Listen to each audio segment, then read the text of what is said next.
Yan, mga kapares. Yan, may hipon na. Luto si Mrs. Mayora.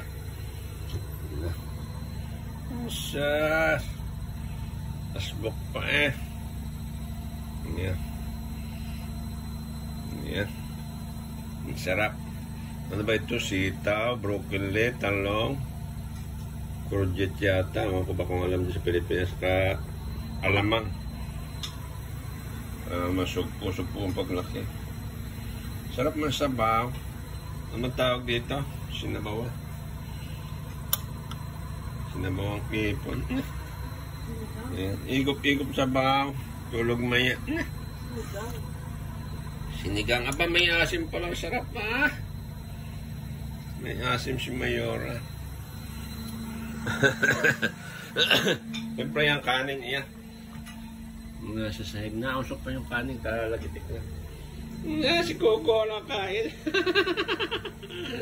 Si Coco ayaw niya ng ulam. Kaya puro kanin kinakain niya. Si Coco. Ang gapo naman niya. Salamat sa Diyos sa buhay ng aking anak. Sabi ni Tita Nida, ang gwapo naman daw, nakakatuwa daw. Tumawag ako kanina, kausap ko si Tito Danny niya, Tita Nida.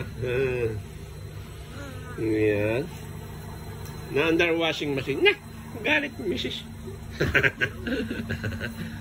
Ayaw pakita kasi hindi rin maganda. Sana all yung maganda. Saan ba yung camera ko ngayon? May kalsada. Baka gusto nyo maglakad. Dami sasakyan dyan sa kalsada. Nalatano na. Nandito kami sa Olonga po. Na, yung may heater kasi yung lamig.